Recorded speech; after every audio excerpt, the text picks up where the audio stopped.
Morning Cebu.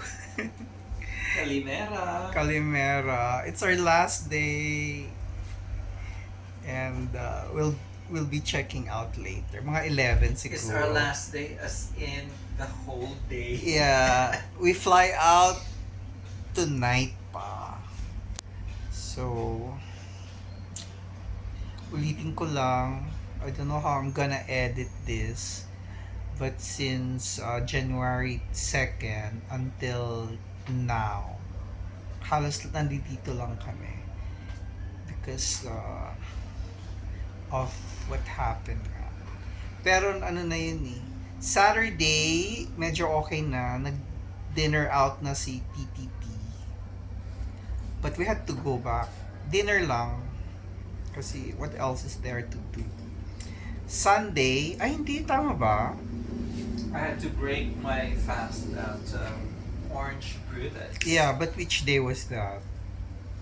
I had no idea about the days. Okay, tapos maybe it was Sunday.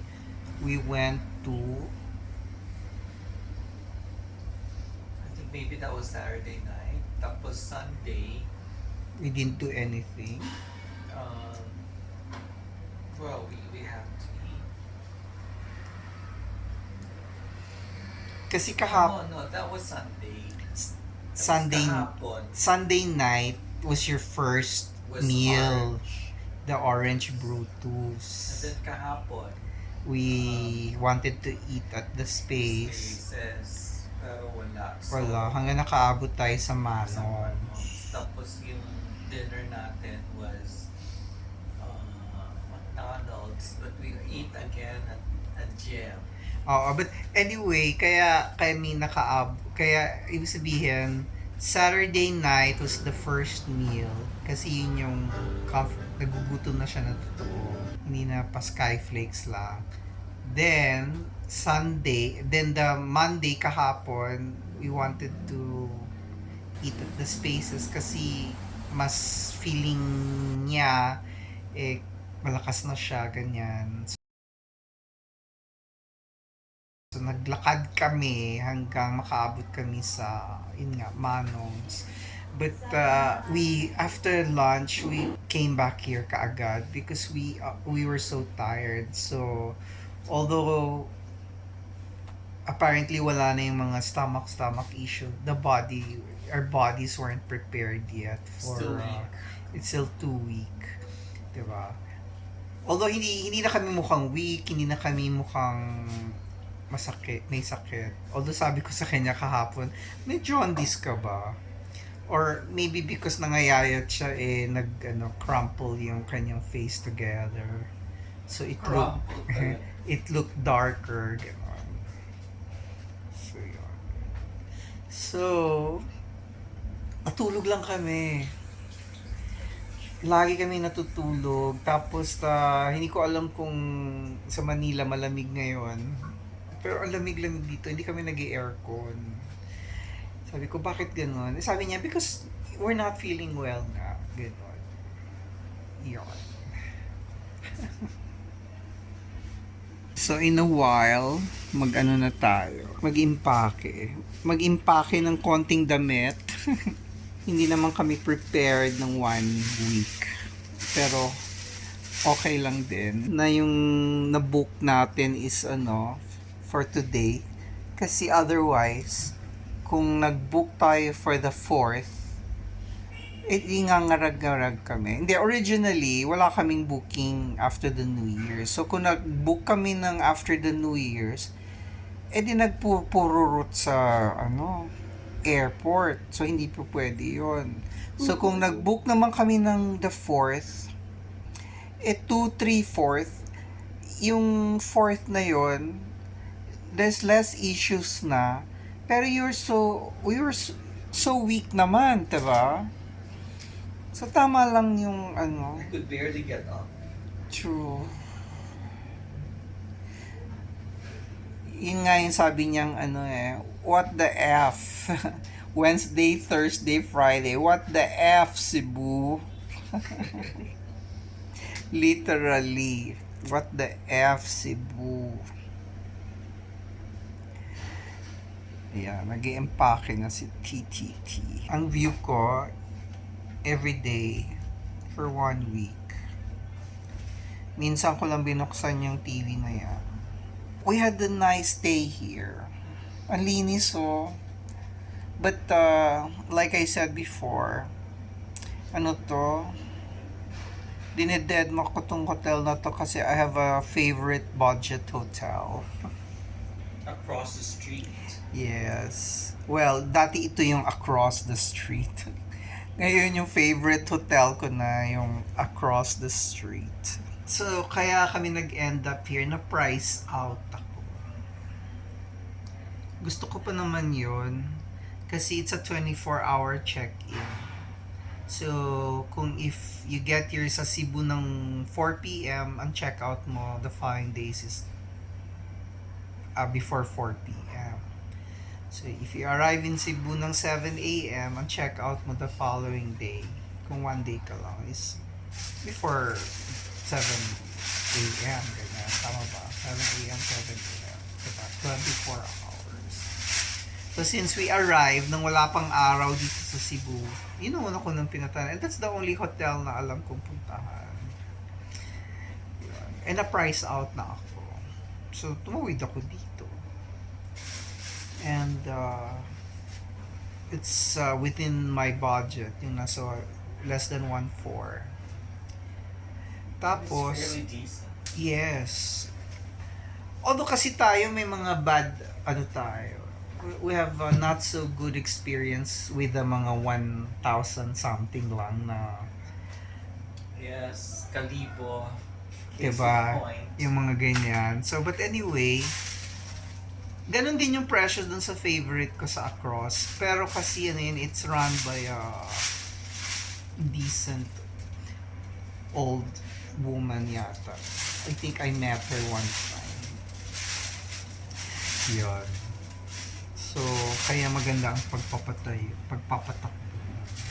But yun nga, na-price out na ako. Nag-increase sila ng price. Tapos nawala na din yung plated breakfast. But I don't really care much about breakfast kasi nakaka-stress kung hinahabol mo pa yung breakfast. So, but anyway, we ended it here. Okay siya. I like it. Diba? Yun lang. Itong aircon nila, pakita ko. Maingay ang aircon na yan. Not the aircon. yung lata niya sa labas, pag nag-on na yung aircon sa unit sa taas namin, yung dripping of the water, ewan ko, hindi nag-shoot dun siguro sa where it's supposed to shoot. So, tumutulo siya dito sa lata ng aircon namin. So, marinig mo yung tok, tok, tok, tok, gano'n. Let me stand up. So, this is how it looks like. Buksan ko lang. Yan. Para tayo nagmi-mini tour. And that is our room with the little wardrobe. Tapos, that is the toilet and bath. Siyempre, gusto ko na merong tawag dyan, exhaust. They have a bidet. And they have hot and cold. Yung pail na yan, nag-request ako ng pail. Tapos, since ang hot and cold nila hindi yung box, pati itong sink nila may hot and cold. Hello. So, yarn. Immaculately white. And I will show the view, TTP. Yeah. They have a parking space. Baguhin ko lang yung 0.5 ko. Ayan, naka 0.5 na tayo. So, ayan. Ang parking space. Yeah, nasa tapat lang tayo ng famous pungko-pungko. And that is somewhere there is Life and Citadines, the baseline. Tapos itong building na to, ang tapat nito is the Osmeña Boulevard sa Yorn. Okay, let me go back to the corridor. Now that we're using 0.5 at wala nang guest there. Tapos this is the since unit 204 kami, malapit kami sa elevator at saka dito sa window sa corridor. Now that's the famous Pungko Pungko. That is the hotel I was telling you about na na-price out ako. Yan. The whole corridor.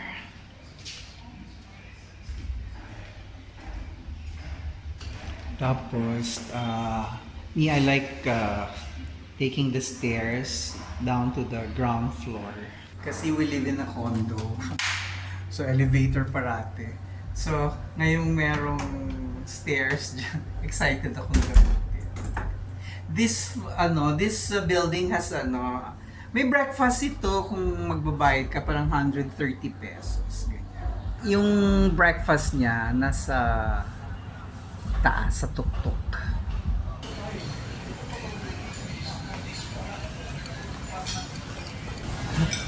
Morning sun. Kasi lahat ng table mo walang araw na taken na. But I actually like it. Kasi morning sun. We're like for babies. Yeah. Baskets. Yeah.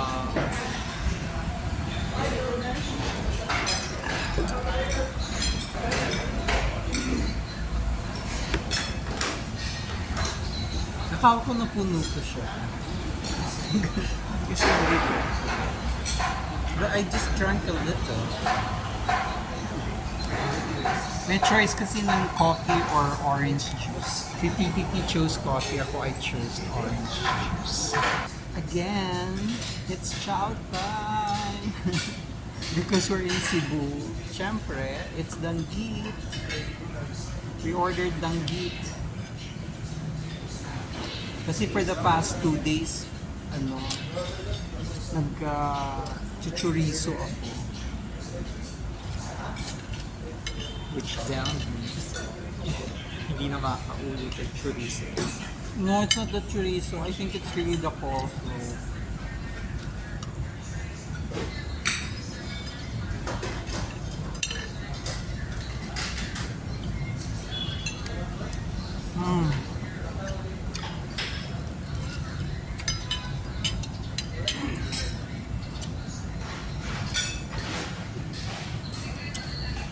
When you're kind of sick pala, you like this one.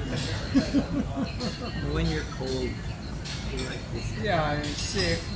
Kasi we're cold because we're kind of sick. Wala na kaming lagnat. Pero yung vestiges na parang may lagnat ka, nandiyan pa rin.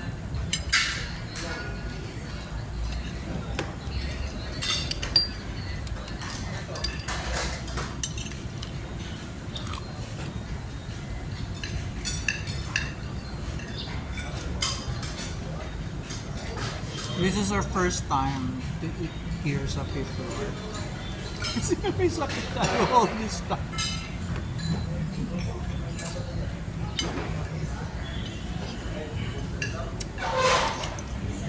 I like hotels na may ganito. It reminds me of Baguio. Na may rooftop. I like breakfast. Another breakfast there kasi nandun yung buildings. You can see Ayala from here. Not Ayala Center, the Ayala area where there are business districts.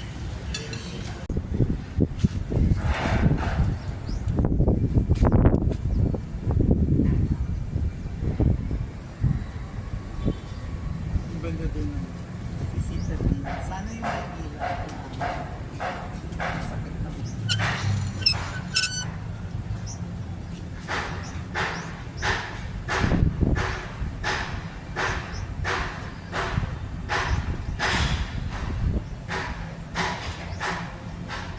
Grabe, no? I wonder kung gumagana kaya.